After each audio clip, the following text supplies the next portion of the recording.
بتحبش غير جوزها وبس، وكمان ما تقولوش انها بتحبه. يقول عليها ايه؟ طب مروشي يا اختي مروشي. يحب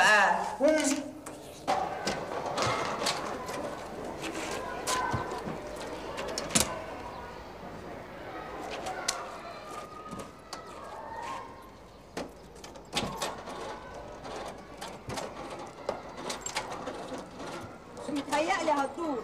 مش مشكلة، عربيتي تحت أمرك وإحنا طريقنا واحد. ما يتهيأليش يا أنسة عاطف. على الأقل يا سيدي سيبني أرد لك شوية من جمايله. ده أنت ياما وصلتني. أنا ما كنتش بوصلك عشان يبقى لي عليك جميلة، وبعدين اتفضلي اتفضلي يا أنسة عاطف وأنا هتصرف. أنت مالك مزودك كده ليه؟ يا فندم اتفضل يا أستاذ أوصلك وبلاش العقد دي. خدي بالك يا أنسة عاطف من طريقة كلامك معايا. إحنا نتغني في الشارع ولا إيه؟ اتفضل يا أستاذ محمود أوصلك.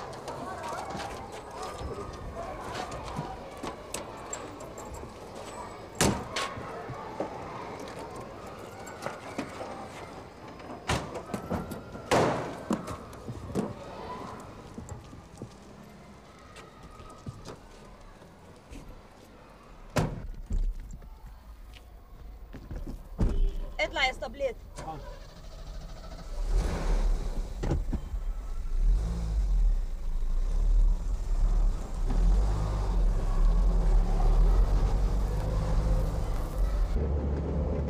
اخبار البعثه ايه؟ بخلص ورقة. وهتسافر وانت واخد على خاطرك؟ من مين؟ مني. بمناسبة إيه بقى؟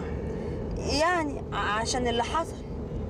صدقيني يا عاطف أنا نسيت كل اللي حصل وما عدتش بفكر فيه نهائي. سلام، إيه اللي بيضحكك بقى؟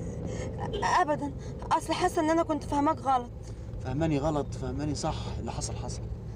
انت اتغيرت قوي يا محمود. أكيد كل حاجة بتتغير، بس المهم إن أكون اتغيرت للصح.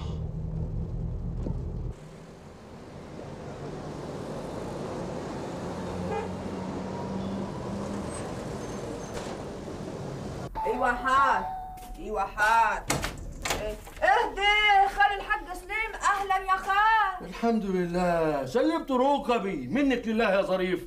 اجي قاعدين يكفكوا شر الجايين. خير يا خال حصولات. يا بنتي لما عرفت انك انت تايهه خدت بعض وجيت على طول. يا سلام فيك الخير يا خال. اتفضل اتفضل. مين يا ظريفه؟ ده خالي الحاج سليم جاي يطمن علي. اهلا وسهلا يا حاج سليم. اهلا وسهلا استعايد. اتفضل استريح. ازيك يا استعايد؟ الحمد لله. عدم المؤاخذه يعني جيت وقت مش مناسب، ماني اول ما وصلني التلغراف خدت بعض وجيت على طول. يا سلام يا سلام يا اولاد. طول عمرك قلبك كبير وحنين يا خال. الحمد لله يا حاج لقيناها. الحمد لله الف حمد وشكر ليك يا رب. يكش كنت قلقان عليا يا خال. ده يا ظريف ما كنتش حار عليك، انت حار على مين يا بيه؟ ايه وياكش كمان يا اخويا مراتك نبويه كانت مش تحتفى عليا بقى. ما تقوليش انا سايبها هناك عماله تقطع في خدودها وتلطم وتقول يا ترى انت فين يا ظريف؟ مش عجب. مسعود بابا الحمد لله على السلامة حبيبي، الحمد لله على السلامة. هنا بتعمل ايه؟ أنا كنت جنبك ممدد في الأوضة اللي جنبك حبيبي. مسعود إحنا ما حبيناش نقلق حضرتك فطلبت من إدارة المستشفى إن هي تفتح لنا الأوضة اللي جنبك. يعني أصل أنت عارف بقى مسعود أول ما لقى سرير قال لك أمدد على طول. امال هذا وعبيد فين؟ أنا طلبت منهم يروحوا ويغيروا هدومهم ويرتاحوا. انت واقف هنا ليه يا عزيز؟ يا ابني روح لمراتك، انت عريس جديد. الأيام جاية كتير يا بابا، المهم نطمن عليك. انا يا ابني كويس ونفسي. نفسك في إيه يا حبيبي؟ ما هو خلاص. نفسي ارجع البيت وانام في سريري. طب هلا روحونا يا ولاد. يا واخد حفناوي على ماله، بكره يروح المال ويفضل حفناوي على حاله. وبعدها لك ياما، انت هتعددي عليا على حياه عيني ولا ايه؟ يا بنت انت صعبانه عليا، انت عملت زي اللي رقصوا على السلم، لا اللي فوق شافوهم ولا اللي تحت سمعوهم. ما كفاياكي بقى ياما، كفاياكي حرام عليكي ياما. انا اللي فيا مكفيني ولا يعني تكوني شمتانه فيا وانا مش دريانه. الله يسامحك يا هاني، فيه ام تشمت في بنتها ضناها. انا صعبان عليا اللي جرالك. اعمل ايه؟ حظي النايل ب60,000 نيله. انا رديت بالغلب والغلبه مش راضي بيا. امر الله يا بنتي، اتكل على الله وروحي اقعدي جنب جوزك. عنده المحروسين ولاده الاثنين. يا بنتي ده جوزك، الناس تقول علينا ايه؟ يقولوا اللي يقولوا ياما، يقولوا اللي يقولوه. انا فيه ولا فيه بس يا ناس. ياما سيبيني في حالي، سيبيني افكر هعمل ايه في اللي انا فيه. لا يا حاج سليم، التلغراف ده لا هو مكتوب بالانجليزي ولا هو مكتوب بالفرنساوي. لا حول ولا قوه الا بالله. ما المكتوب بايه يعني؟ على قد ما اعرف اقرا كده الماني. يو يا ناس انتوا هتجننوني. تلغراف وبالالمان ولياني يعني ما عملتش حاجه. انت كده يا خال، انت كده عمرك ما تجيب لي خبر يسر القلب ابدا. في اهل التلغراف ده يا بنتي ما انا لو كنت عارف كنت قلت لي. يا ناس الا ما اعرف فين البلد دي. طب عايزين منا ايه؟ يمكن يا اختي اسمي مكتوب بالمغلوط. ابدا يا بنتي، ظريفه سيد احمد كفر المنيلاوي. ايواني مظبوط. يبقى ما فيش غيرها. هي نبويه اللي عامله فيا العمله دي، هي اللي مدبره لي المغرس ده. يعني انت جننت يا بنت. يعني اروح فين؟ اروح فين واجي منين؟ يا حمتك يا حمتك يا ظريفه. يا بنت تهدي، لما يجي مسعود يشوف له واحد صاحبه يعرف الماني يترجم لنا التلغراف ده وروح اعملي لخالك له. يا اختي ده وقته يا اختي، عنه ما طفح يا اختي. خلاصي. بنت يا ظريفه. ايوه خالد خلاص، بس سيبوني في اللي انا فيه. الله. سيبوني في اللي انا فيه. فز يا بنت. بالراحه بالراحه بالراحه. لا لا لا حفناوي ماله بعد الشر؟ ايه اللي جراله يا ولاد؟ هو ايه اللي حصل؟ ده كان خارج من هنا زي الورده المفتحه، جراله ايه؟ ما فيش اي حاجه يا ماما، ده شويه ارهاق وباذن الله يبقى كويس. ارهاق؟ تقوموا تيجوا شايلينه؟ دكتور يا ابني، دكتور اعملوا معروف. دكتور ايه بس يا ماما؟ اذا كنا لسه جايبينه من المستشفى. يا لهوي، وكمان مستشفى؟ يا ماما يا ماما اطمني، بابا دلوقتي بخير، هو مش محتاج اكتر من شويه راحه. شويه راحه؟ راحه تعمل فيه كده؟ بعد الشر عليك يا حبيبي، بعد الشر سلامتك ان شاء الله. انا يا رب بدال. ارحميه بقى يا ماما، كده الدور يرجع له تاني. هو كان في دور اولاني؟ الله، انتوا بتبصوا لبعض كده ليه؟ ايه الحكايه؟ هي ماما كمان لازم تعرف يا مسعود. ايه؟ كله؟ لا كله ايه؟ لا طبعا. طب بقول لك ايه، فاهمها انت بقى، لان انا لو اتكلمت هعك. انت عارف. يجيك ويحط عليك يا ولاد حفاوي. هو ايه الحكايه؟ انا هفهمك يا ماما. يا ساتر عليك ويا ساتر عليك. هفهمك في ايه يا عزيز؟ هفهمك خلاص. الله. هو ايه الحكايه يا بنت يا ظريف؟ مش فاهمه حاجه يا خالد. الظاهر ان الخير على قدوم الوردين. ابى ادخل اشوف خالد. انت بتقول ايه؟ عشان خاطري وعشان خاطرنا كلنا امسكي اعصابك. قولي الكلام اللي قلته تاني، يمكن ودني ما سمعتوش كويس. زغرود نصب على بابا وخد كل الفلوس اللي حيلته وهرب. يعني احنا دلوقتي محرجين. بقينا على الحميد المجيد، انضف من الصيني بعد غسيله، وده سبب اللي بابا فيه. ولا انا حبيبتي. ماما يا مسعود يا ظريفه، شويه هوا نعناع يا مسعود. في ايه؟ ماما اغمى عليها. ماما ايه؟ لا حول ولا قوه الا بالله. ماما حبيبتي. عنوسه منكم قالت حفناوش. ماما ازازه ريحه يا ظريفه، ازازه برفان. من ايه من ريحه كولونيا، هتلاقيها على التصريحه بتاعت عواطف بسرعه. التصريحه اللي هي بتتسرح فيها. ماما سلام.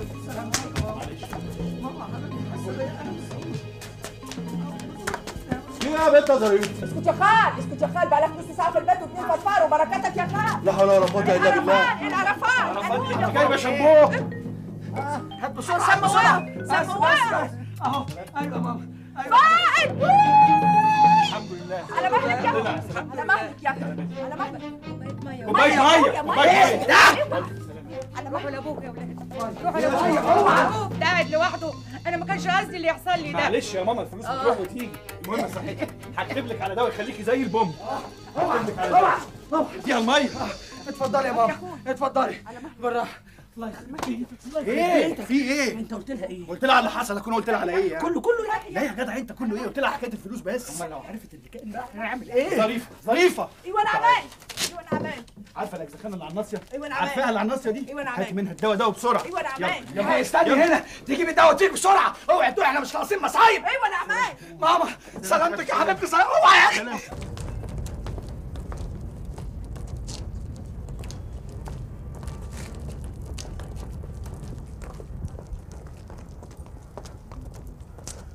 مالك يا عواطف؟ ماليش. مش عوايدة، يعني قاعدة من الصبح متنحة ودماغك في دنيا تانية. اللي واخد عقلك يتهنبه. فضفضي يا عواطف يمكن ترتاحي. مش عارفه، حاسه اني مش متظبطه، في حاجه غلط. بأمارة ايه؟ مش هتصدقوني وهتضحكوا. لا ده باين عليه موضوع مهم قوي اللي شاغلك. خير؟ صدقني بفكر في اللي ما يتسماش محمود. ايه؟ معقولة؟ والمصيبه اني مش عارفه امنع نفسي من التفكير فيه. بالخير ولا بالشر؟ مش مهم، المهم اني شغل تفكيري. حاسه اني بشوفه وبسمعه لاول مره. محمود بقى بني ادم تاني خالص. محمود اتغير. علي العوض ومنه العوض فيكي. حبيتي يا عواطف يا بنت حفناوي؟ بتقولي ايه؟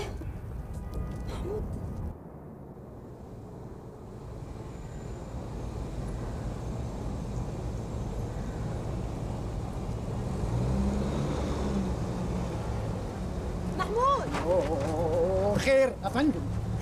اركب اوصلك. وايه المناسبه؟ الله، انت مش مروح؟ لو سمحتي اتكلمي معايا باسلوب افضل من يعني حاضر، اركب يا استاذ محمود اوصلك. تخليص حق برضو؟ احسبها يا عم زي ما تحسبها. اركب بقى، عاوزاك في موضوع. تحت امرك. خد يا اسطبليت، روح انت وانا هحصلك. حاضر. ها، تحب تسوق انت ولا سوق انا؟ لا، العمر مش بعزقها، سوق انا. ماشي.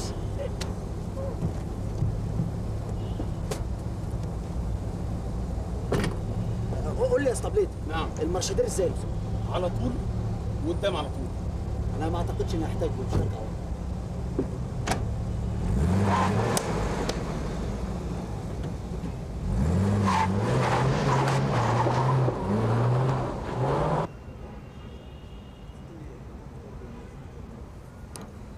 ممكن تفرد وشك شويه؟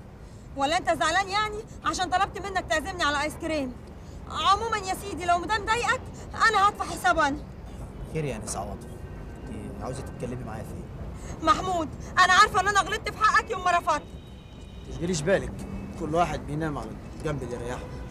ارجوك يا محمود افهمني، احتمال اكون غلطت واحتمال برضو ما اكونش فهمتك على حقيقتك، بس الاكيد اكيد ان انا ما كدبتش عليك او حتى ما حاولتش اداري احساسي لحظتها.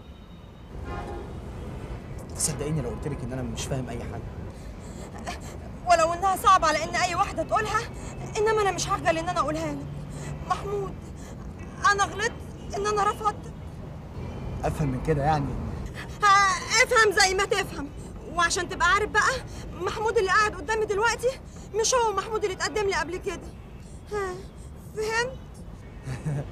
فهمت.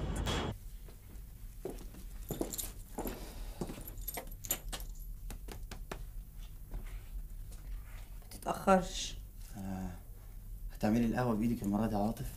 لا، شربات. مش مصدق نفسي. ولا انا. اهدي انتوا واقفين تتحتتوا هنا وابوك وامك مفرفرين جوه. انت بتتكلمي بتقولي ايه؟ بابا وماما مالهم؟ اتكلمي يا اختي، انت لسه هتسالي؟ خشي شوفي دول فاقدين النوط. ظريفه. ايوه يا اخويا. مال الاستاذ حفناوي والست عايده؟ بابا، عين يا اخويا وصابتهم، عين وصابتهم، خمسه وخماسه، عين وصابتهم.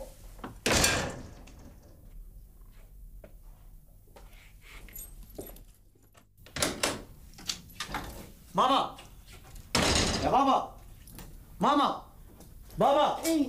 في ايه يا محمود؟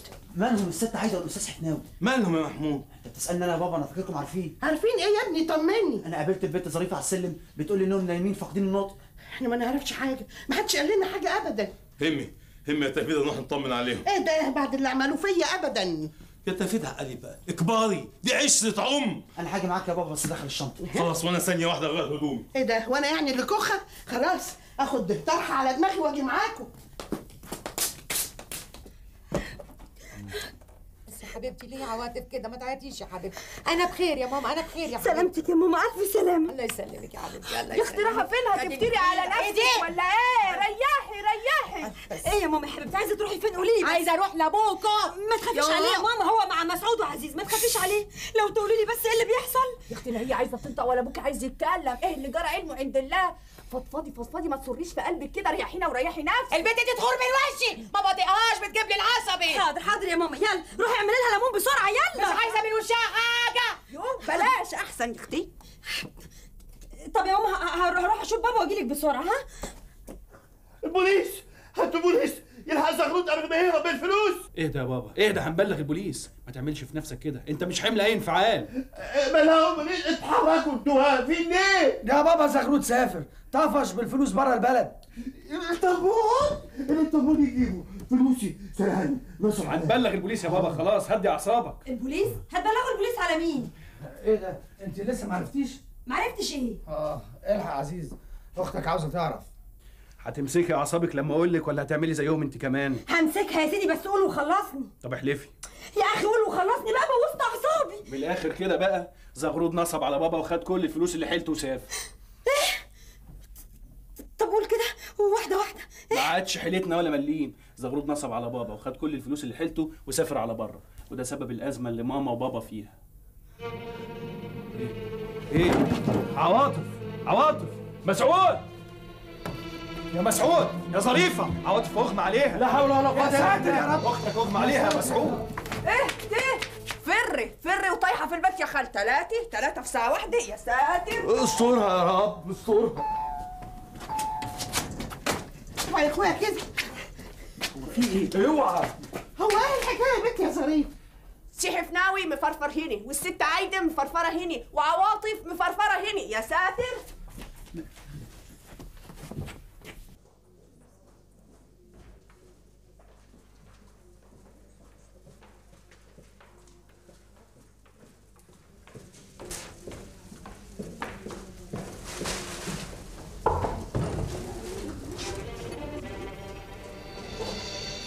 لو سمحتي مدموزيل. من فضلك الاستاذ حفناوي اللي كان في الاوضه دي خرج من كام ساعه يا فندم. مع مين؟ صمم رايه يخرج ويرجع بيته مع اولاده. تحت امرك يا فندم.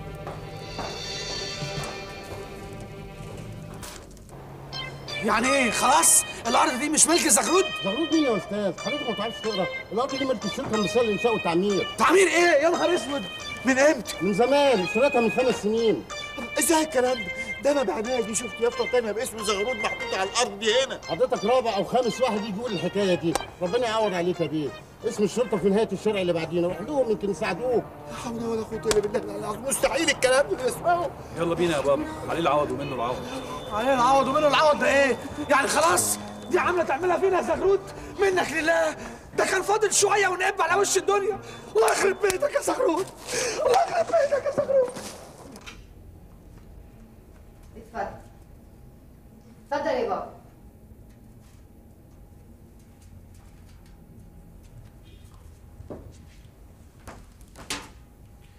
انا اسف يا عمي على اللي حصل. انت ذنبك ايه يا ابني في اللي حصل ده؟ امر الله. وان كان عليا انا يا عزيز ما تشيلش همي. ازاي بس يا عبير؟ ده المفروض انك عروسه ولازم تفرحي، ده حقك. هو انا قلت لك اني متنازله عن حقي؟ وبعدين لسه قدامنا الايام طويله، هنعيش ونفرح كده ولا ايه يا بابا؟ يا ابني بكره ياما هتدق على الراس طبول. المهم انك ما تضعفش. الحياه ليها 1000 وش ووش، وما تعرفش بكره هتقابلك باي وش. انا اللي مش عارف مالها اتكركبت كده مره واحده. ما تشيلش هم الدنيا. المهم دلوقتي ماما وبابا اخبارهم ايه؟ حالهم لا يسر عدو ولا حبيب، مش قادرين يفوقوا من الصدمه اللي هم فيها. والله غصب عني يا عزيز، انا الود ودي كنت اروح لهم وافضل جنبهم، انما خايفه زيارتي ليهم تتفهم غلط. انا عارف ومقدر مشاعرك يا عبير. دول دلوقتي اهلي. طيب يا ولاد انا هروح اصلي العشاء في الجامع. البيت بيتك يا عزيز. اتفضل يا عمي. السلام عليكم. عليكم السلام ورحمه الله. هنعمل ايه دلوقتي يا عبير؟ هتفضل جنبهم طبعا، هما دلوقتي محتاجين لك اكتر من اي وقت تاني. طب وانتي؟ انا هروح منك فين ولا انت هتروح مني فين؟ انا وانت والزمن طويل. بتغيظيني بعقلك ده قوي يا عبير. وهفضل غيظاك كده العمر كله، وبعدين بقى دي فرصه. فرصه لايه بقى ان شاء الله؟ على ما الامور تستقر وتعدي الازمه اللي انت فيها، اكون انا وضبت شقتنا. هما يومين 2 بالكتير وتكون شقتنا جاهزه يا دكتور، ونبدا بقى شهر العسل. ادي اخرة الافتراء، دنيا اللي متغطي بيها عريان. انت شمتانه فيهم يا تفيده؟ اللهم لا شماتة، هم يا اخويا اللي جابوه لنفسيهم، حد كان قال لهم يعملوا في روحهم كده؟ عربية بسواق واخر عنطزة، هو حد كان عارف يكلمهم؟ ادي العربية هتتباع بالخسارة، وان شاء الله بكرة ينطوا في الاتوبيسات زي زمان. يا تفيده مش كده، يا تفيده مش كده، اتقي الله حرام. وهم اللي عملوه فيا شوية. انا يرفضوا ايد ابني الدكتور محمود استاذ الجامعة؟ طب ليه؟ وبمناسبة ايه؟ هو انا هنساها لهم ابدا؟ ماما عايز اقول لحضرتك على حاجه مهمه. انا نويت اتقدم تاني واطلب ايد عواطف. ايه؟ وبعدين هنعمل ايه في المصيبه اللي احنا فيها دي يا عايده؟ انا مش عارفه اقول لك ايه. انا مش قادره اتصور ان في يوم وليله يجرالنا ده كله.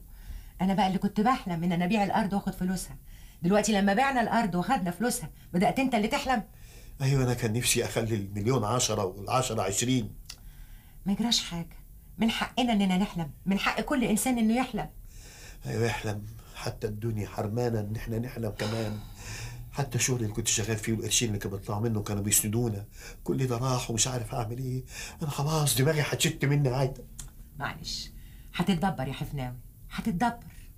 تتدبر ازاي؟ يا فضحتك يا مسعود يا ابن حفناوي، كان لازم يعني اقدم استقالتي؟ كان لازم؟ دلوقتي خلاص بقيت صايع، لا شغله ولا مشغله.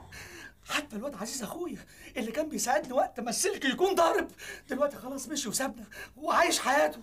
اعمل ايه؟ اعمل ايه؟ شور عليا يا اخويا سيبني باللي انا فيه. يا فضحتك يا عواطف، يا فضحتك يا عواطف وسط زمايلك، لما تنزلي من الاتوبيس وسطهم هتقولي لهم ايه يا فضحتك؟ اتوبيس ايه يا اختي؟ ده انت حتى كمان مش هتلاقي حق التذكره. خلاص خلاص احنا هنشوف ايام سودة، ايام اسود من سواد الليل. اللي قول لي يا مسعود، احنا فينا حاجه غلط؟ اكيد فينا حاجه غلط، ما هو اللي بيحصل لنا ده مش طبيعي. طب هنعمل ايه دلوقتي؟ انا عارف هعمل ايه كويس. هنزل الشارع وامد ايديا واقول لله يا محسنين، لله لله يا محسنين لله. ده حرام والله حرام بقى، بعد عربيه بسواق والاحلام اللي قعدت احلامها يقولوا لي حلمك مرفوع من الخدمه. مرفوض. حاول ايه واعزي نفسي بايه؟ ده انا كنت خلاص عشت الدور وعشت الحلم، وكنت هبقى ابن اكبر رئيس اداره للانشاءات والتعمير والحاجات اللي بتتقال بعد كده دي. خلاص خلاص، ده انا كنت بغير قميصي كل ساعه بعد ما كان قميصي بيفضل عليا 3 ليالي. معقوله؟ ده زمايلي خدت منهم الطلبات عشان يشتغلوا عندي، وحلمت بالفيلا والعربيه، وكل ده راح.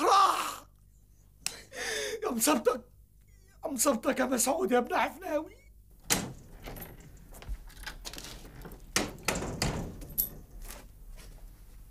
ظريفه ايوه نعم ايه؟ بابا وماما عاملين ايه دلوقتي؟ هم قافلين على روحهم باب اوضتهم من العصريه وعمالين يندبوا في حالهم. ومسعود وعواطف حاطين بوزهم في بوز بعض هما الاثنين وبيقولوا فينك يا حزن. البيت والعياذ بالله بقى كله نكد ويجيب الغم. ما تهمدي بقى انت كمان، اجري اعملي كوبايه شاي. يا اخويا انت مش اتجوزت وبقى لك بيت، ما تروح تقعد مع جماعه. بيت برطمي بتقولي ايه؟ ولا حاجه. بقول لك ايه يا دكتور؟ نعم يا ستي، عاوزه ايه؟ تعرف اللغوه بتاعت اللومان؟ لغوه لومان؟ يعني الماني يعني؟ انا عارفه بقى. اشمعنى يعني؟ اصلي جالي تلغراف من حداهم بلغوتهم وعايزه حد يفك لي طلاسمه ويفهمني ايه اللي فيه. اهو وريني. لا انت عليكي وعلى محمود جارنا، هو اللي دارس الماني ويعرف يترجمهولك. بس مجنون مين ده اللي اتخبط في دماغه وبعت لك تلغراف من المانيا؟ ايه المناسبه يعني؟ ما هو دي اللي مجنني ومخلي الفار يلعب في عبي. يا خبر، النهارده بفلوس بكره يبقى ببلاش. اجري بقى اعملي كوبايه شاي بلاش لكاع. ايوه انا عمال حاضر. ايه مالكوا عاملين زي تماثيل متحف الشمع كده؟ من الهنا والسعد يا اخويا اللي احنا فيه. طب بدل ما انت قاعد حاطط ايدك على خدك كده وبتندب حظك، فكروا لكم في حل نعمله. واللي احنا فيه بقى يتحل ازاي يا حكيم زمانك؟ بالنسبه لك انت مفيش مشكله، انت كل اللي مطلوب منك تواجهي الواقع وبشجاعه، تعيشي الحياه اللي احنا عايشينها دي من غير تعالي ولا تكبر. لا انت اول ولا اخر واحده في الجامعه، اهلها بيمروا بظروف زي دي. وبعدين مش عيب ان الواحد يبقى فقير، العيب ان الواحد يتظاهر بحاجه مش فيه. بقول لك ايه، نقطني بسكاتك، انا مش ناقصه لا حكمك ولا مواعظك. عواطف ما تشيليش هم، انا كفيل بكل احتياجاتك من هنا لحد ما تخلصي جامعه، بس في حدود المعقول. يا عواطف انت اختي.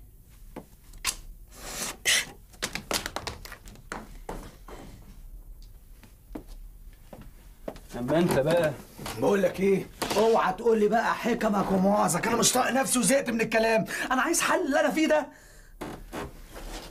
الحل اللي انت فيه ده سهل جدا وفي ايدك يا مسعود. ايه يا اخويا، قول لي نوبك ثواب لحسن انا حاسس ان انا شامم ريحه شياط طالعه من نافوخي. شور عليا اعمل ايه؟ اولا تصحى الصبح بدري وتروح الشغل.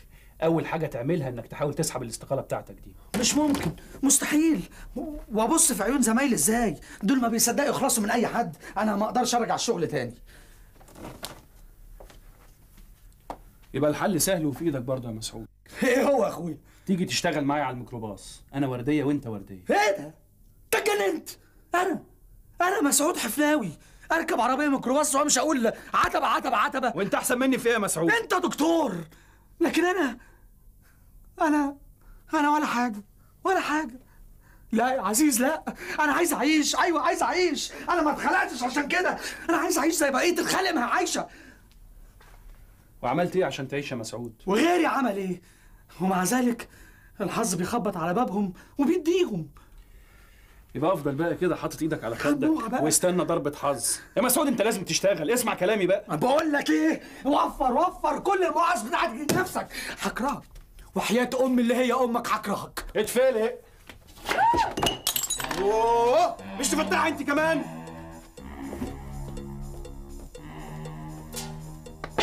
اشوف فيكوا يوم، اشوف فيكوا يوم يا اولاد حفناوي.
رايح فين يا حفناوي؟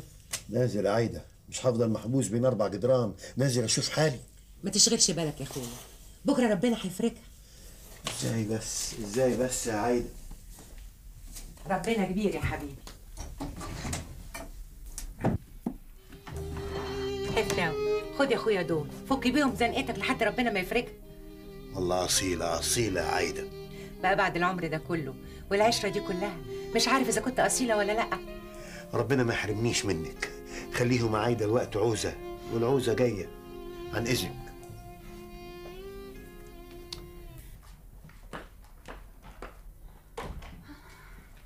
على فين يا هاني؟ رايحه شغلي ياما، هو اللي باقي. يا بنتي ده انت المفروض انك عروسه، زمايلك كلهم عارفين كده، هيقولوا ايه وانت راجعه لهم بعد فرحك بيومين؟ فرحي؟ هو فين فرحي ده؟ هو انا حتى عارفه اذا كنت عازبه ولا متجوزه؟ ده انا عامله زي البيت الواقف اللي ملوش صاحب. يا بنتي ما تستعجليش على حظك. حظي؟ هو فين حظي ده؟ هو انا لو ليا حظ كان الراجل يوم جوازي يطب ساكت ويروح المستشفى ومن ساعتها ما اعرفش عنه حاجه؟ ما جالكيش خبر عنه؟ منين؟ طب وناويه تعملي ايه يا بنتي؟ هروح ادور عليه، ما انا لازم اشوف لي حل معاه، انا مش هطلع خسرانه من الجوازه دي كمان.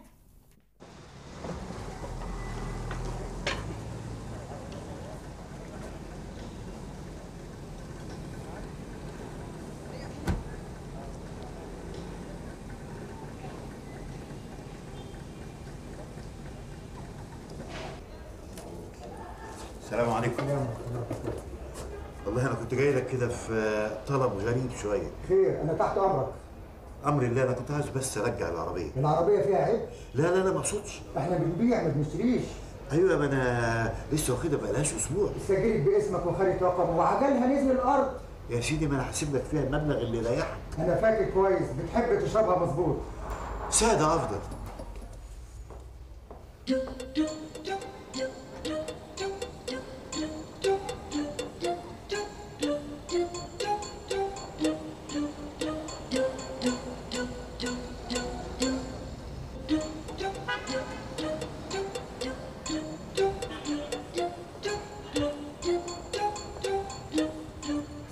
تمام. سلموا مفاتيح يا ابني. اتفضل. فلوس يا سعيد. المبلغ اللي اتفقنا عليه لو سمحت عدهم. يا سيدي متشكرين، حبه فوق حبه تحت مش هتفرق كتير. متشكرين قوي. السلام عليكم. وعليكم السلام ورحمه الله.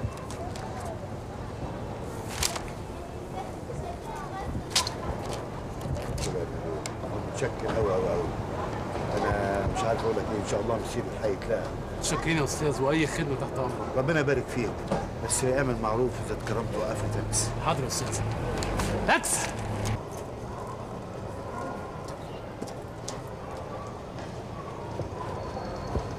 أنسة عواطف اتفضلي معايا اوصلك.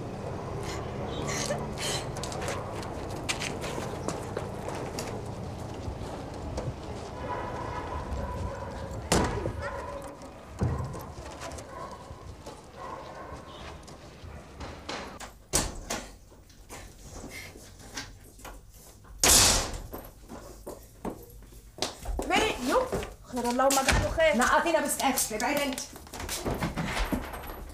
مالك يا حبيبتي في ايه؟ مش قادرة يا ماما، مش قادرة. كويس يا اخويا انك جيت. خد بقى ايه استقرا لي التلغراف دي. ايه اهو اتفضل اهو. جو مستني ايه ما تستقري. بالسهولة دي يا ماما يضيع الحلم اللي قعدنا نحلم بيه سنين طوال. يا ريته ما كان اتحقق. على الأقل كنا فضلنا نحلم ونقول يا ريته يتحقق. بس للأسف ما عادش من حقنا دلوقتي يا ماما نحلم، لأنه اتسرق مننا. ايه يا حبيبتي؟ الدنيا لسه بخير يا عواطف، وانت لسه صغننه وجميله، والدنيا فاتحه لك دراعاتها.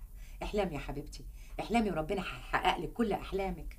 ده انا ما حلمت مع باباكي، حلمنا كتير وكتير، حقيقي ربنا ما حققناش كل احلامنا، لكن كنا بنحلم، وكانت الدنيا لما تضيق علينا كنا برضو بنحلم. حبيبتي اغصى عليكي، فين ضحكتك الحلوه؟ صدقيني يا حبيبتي ربنا هيحقق لك كل احلامك، وهتبقي اسعد انسانه في الدنيا. هو انت شويه ولا ايه؟ يا ماما احنا في ايه ولا في ايه دلوقتي؟ انا مش صعبان عليا نفسي، انا صعبان عليا انت وبابا. هتعملوا مالي انا وابوكي؟ ما احنا زي الفل، وانا بفكر ان انا اخده اسكندريه ونعمل شهر عسل جديد. ايه ده في ايه؟ عايزين نفعل المندل يا اخويا عشان افهم اروح الزفره بتاعتهم بتاع يا اخويا. انت اكيد عارف السبب ومخبي. انتوا مش كاتبين غير اللي انا قلته لك. كداب في اصلي وشك كداب.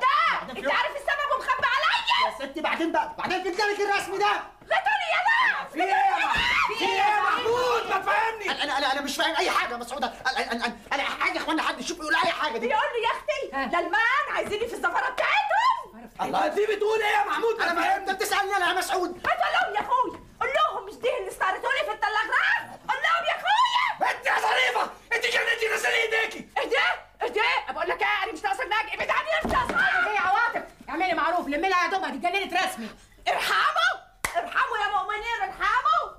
خليكم مكاني خليكم انتوا العاقلين وانا المجنونه. ناس لا اعرفهم ولا يعرفوني.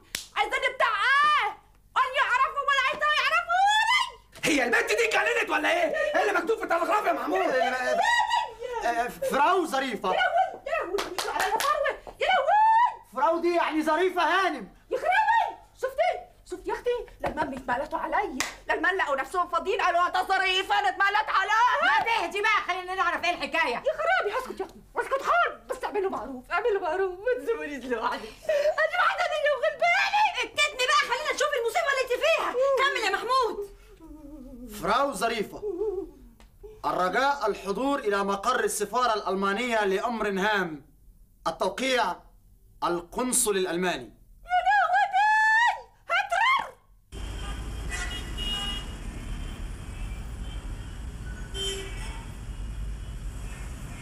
اهلا وسهلا يا حفناوي بيه. اهلا بيك يا اتفضل. اهلا وسهلا. الله يخليك. تصدق يا حفناوي بيه انا كنت لسه من شويه بس بتصل بالاداره عشان اعرف تليفون وعنوان سعادتك. اصلك بصراحه وحشتنا قوي يا حفناوي بيه. سعادتك تشرب ايه؟ شاي ولا قهوه ولا حاجه ساقعه؟ حاجه ساقعه. لا ماليش لزوم يا استاذ عبد المتشكر. لا مش ممكن يا حفناوي بيه. يعني انا كنت جاي اقابل سياده الوكيل او احدد ميعاد لمقابلته. معقوله يا حفناوي بيه سيادتك تحدد ميعاد؟ انت تيجي وتخش على طول. هو انت شويه ولا ايه؟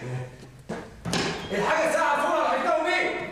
اهلا وسهلا يا حفناوي بيه. اهلا وسهلا يا سيدي انا متشكر قوي على حسن استقبالك وكرم اخلاقك. احنا محاسيب سعادتك يا حفناوي بيه. وتسمح لي اطلب من سعادتك طلب خفيف شويه. اصل بصراحه امبارح انا كنت في سيرتك انا والمدام بتاعتي، قالت لي يا عبدو ما دام تعرف واحد محترم ذو قيمه زي حفناوي بيه، طب ما تكلمه لنا يا اخي يشوف لنا وظيفه للواد اخويا. اصل عقبال اولادك خد بكالوريوس تجاره السنه دي، وانت عارف بقى القوه العامله حبالها طويله شويه، وانت والحمد لله مشاريعك كتيره في البلد، والناس كلها بتتكلم عن المصنع الجديد اللي سيادتك بتعمله، واكيد يا حفلاوي بيه هتحتاج فيه لعماله مؤهله.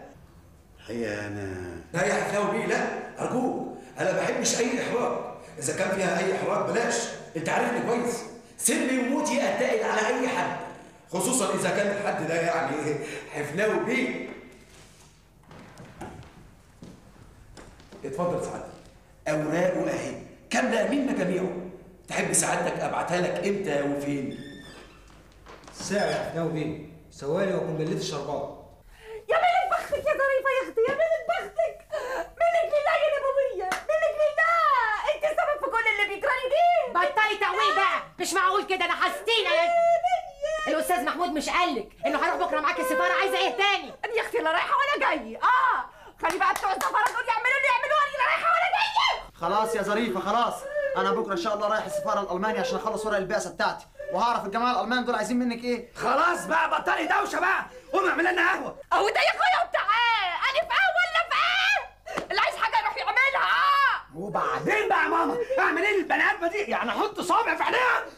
دب صوابعك في حباب عينيها منين؟ ما تتلمي يا بنت انت، هتخرسي بقى، ايه قله الادب دي؟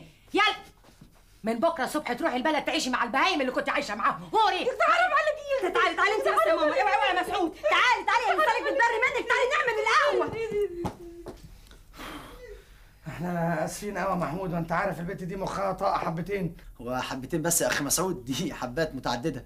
انا اسف طبعا كنت جيت في وقت زي ده وفي ميعاد غير مناسب. ما تقولش كده يا محمود، البيت بيتك، انت ناسي انك اتربيت مع مسعود وعزيز. وانا الكبير يا ماما ما تنسيش. طنط مسعود، انا عارف طبعا ان قد يكون الوقت مش مناسب، بس اسمحوا لي، انا فاضل لي شهر على البعثه بتاعتي ان شاء الله، رايح المانيا اكمل دراسه هناك، فانا بجدد طلب ايد الانسه عواطف. ايه فهمت. القهوه يا ظريفه. اتفضل يا فندم. شكرا يا ابني. انت يا جدع، ايوه يا فندم. ده فنجان تقدم فيه القهوه الحفناوي بيه؟ يا فندم ده الفنجان بتاع ساعات المخصوص اللي بشرب فيه طول عمري يا فندم. يا بني ادم، انا شاري لك فنجان مخصوص عشان كبار صغار، كان المفروض انك تقدم فيه القهوه الحفناوي بيه. ما حصلش حاجه يا فندم، دي مساله بسيطه ما تفرقش. لا تفرق يا حفناوي بيه، انت عارف غلاوتك ومعزتك عندي، وبعدين انت مش اي ضيف، انت بقيت واحد من كبار رجال الاعمال في البلد، وليك وضعك ومكانتك. لا اسف يا سعاده البيه. حصل خير يا ابني، مفيش حاجه. على العموم انا هسامحك المره دي بس عشان خاطر حفناوي بيه، واوعى تكررها تاني. اتفضل. يا اهلا يا اهلا يا الف اهلا بحفناوي بيه، امرني. لا والف لا كمان. طيب ممكن بس افهم ايه السبب؟ من غير اسباب. جرى يا عواطف يا خناقه، انا من رايي محمود لازم يعرف سبب رفضك ايه. ما انت لو بتشغل دماغك يا استاذ كنت عرفت السبب ايه من غير ما تسالني. ايوه يا انسه عواطف، بس احنا تقريبا كنا متفقين ان كنا. وبعدين ايه اللي حصل؟ عشان الظروف اللي حصلت لنا يعني. مش عشان الظروف اللي حصلت لنا وبس. امال ايه تاني؟ يمكن عشان جاي يخطبك على الريق، ما هو فيش حد يخطب حد الساعه 10 الصبح يعني. انت بتهرج انت كمان. لعلمكم بقى الاستاذ ده جه يتقدم لي نوع من انواع الشفقه، لاننا خلاص بقينا فقراء، ولعلمك يا استاذ بقينا فقراء ما بقيناش فقراء. انا عواطف حفناوي. انت حيرتيني، انت حضرتك حيرتني، انت حيرتيني، وبصراحه بقى انا ندمان ان انا اتقدمت لك تاني عن اذنكم. محمود اخ محمود اخ محمود، المانيا القهوه. يو هو الجدع راح فين؟ مش معقوله ابدا يا عواطف اللي بتعمليه مع محمود ده، الجدع شريكي. ارجوك يا ماما بلاش كلام في الموضوع ده. يا اختي بتتنكي على ايه؟ طب الاول وقلتي ما بحبوش، لكن دلوقتي باين عليكي متدهوله وبتحبيه، يبقى ايه بقى؟ ايه؟ ما تتجوزيه بدل ما انت قاعده في قرابيز امك كده. ظريفه اتكتمي. كتمت. نعم؟ بتقول ايه؟ عايز تسحب الاستقاله وترجع شغل تاني؟ ايوه هيبقى مين مش هنساعد سعادتك طول عمري. افهم من كده ان ما عادش عندك فلوس ولا مشاريع ولا شركات ولا اي حاجه يا فندم، كله راح ورجعت يا مولاي كما خلقتني. كله يا فندم. كده.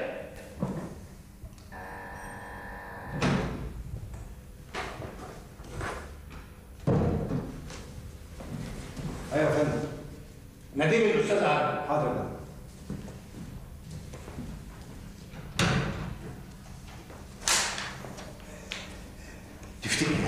في امل يا سعاده البيه؟ يا فندم، يعني سعادتك تفتكر ان في امل ان نرجع الشغل تاني؟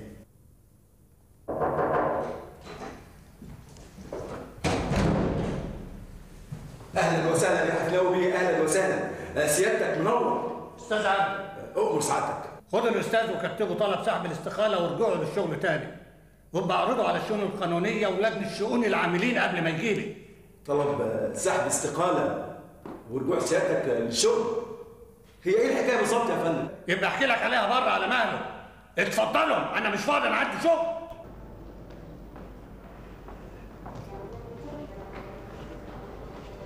ايه اللي عملته في نفسك ده يا حفناوي؟ وايه اللي بيجرالك ده؟ بتعملي فيا ايه يا دنيا؟ ومالك مدياني ظهرك كده ليه؟ غلطت في ايه؟ هو انا مش من حقي اني اعيش؟ ده انا بني ادم من دم ولحم. ولا يكونش ذنب عايده اللي بعتها رخيص يا حفناوي؟ خف عني يا دنيا، انا مش حملك وكفايه كده. حفناوي، هلا. كويس انك لسه فاكر اسمي.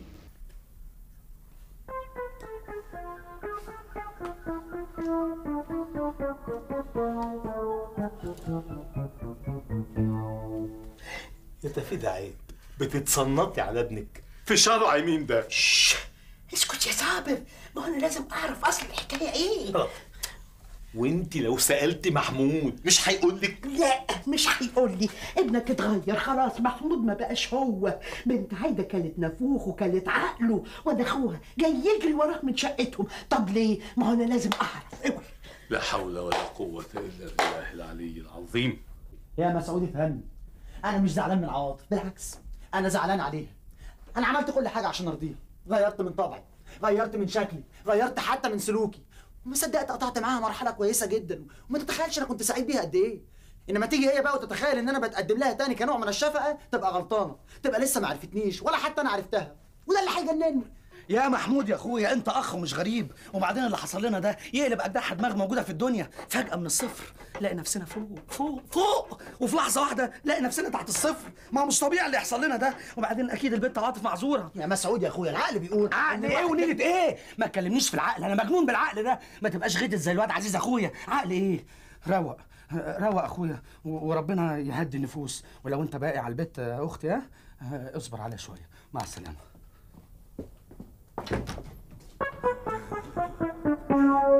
ممكن اعدي؟ ما بدري يا مسعود يا ابني، بدري. بدري من عمرك يا طنط. مع السلامة يا ابني. لا ما فيش حاجة. انا لسه شرفت يا مسعود، ابقى اكررها كده. ها طبعا هكررها، انا خلاص بقيت فضيلك، لا شغله ولا مشغله. بس كنت عايز اقول لك حاجه ومكسوف يا محمود. عيب يا مسعود، انت اخويا، مكسوف من ايه؟ قول. بس الحقيقه كنت انت رزل وغتت وفيك كل العبر. يا ترى ايه اللي غيرك؟ الحب يا مسعود، الحب.